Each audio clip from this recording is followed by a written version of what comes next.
السلام علیکم ورحمۃ اللہ وبرکاتہ۔ آج کا دور ٹیکنالوجی کا دور ہے۔ ہر ہاتھ میں موبائل فون ہے، ہر نگاہ اسکرین پر جمی ہے۔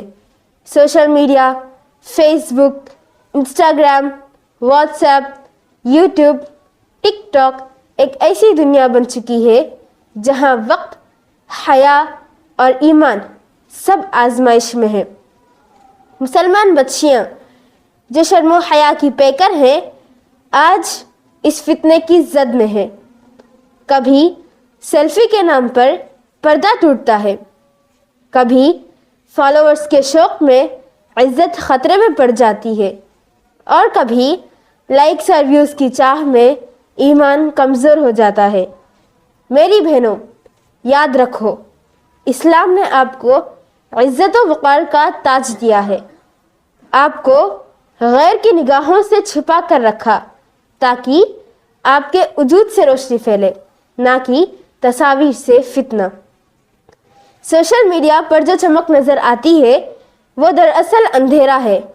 وہاں دکھاوے کی زندگی ہے، جھوٹا سکون ہے، نقلی خوشی ہے، اور افسوس بہت سی مسلمان بچیاں اسی جال میں پھنستی جا رہی ہیں۔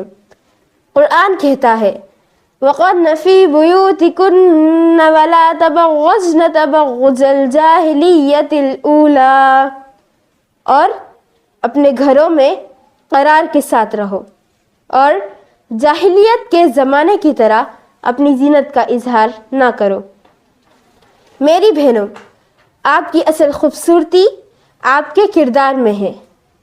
آپ کی اصل پہچان آپ کی شرم و حیا میں ہے۔ آپ کی اصل قوت آپ کے ایمان میں ہے۔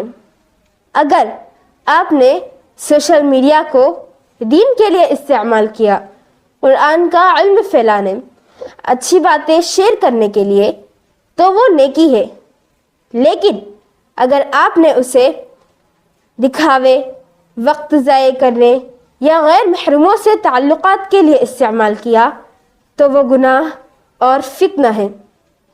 میری بہنوں، یاد رکھو، دنیا آپ کے لیے فالو کرنے کے قابل نہیں، بلکہ آپ جنت کے راستے پر رسول اللہ صلی اللہ علیہ وسلم کے نقش قدم پر چلنے والی ہو۔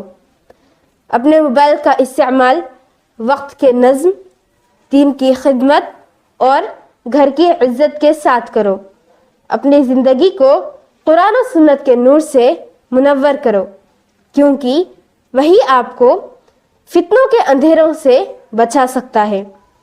آپ کی سب سے بڑی خوبصورتی آپ کا برتا ہے۔ آپ کا سب سے قیمتی زیور آپ کی شرم و حیا ہے۔ آپ کا سب سے مضبوط ہتھیار آپ کا ایمان ہے۔ اللہ رب العزت ہم سب کو عمل کرنے کی توفیق عطا فرمائے۔ آمین ثم آمین۔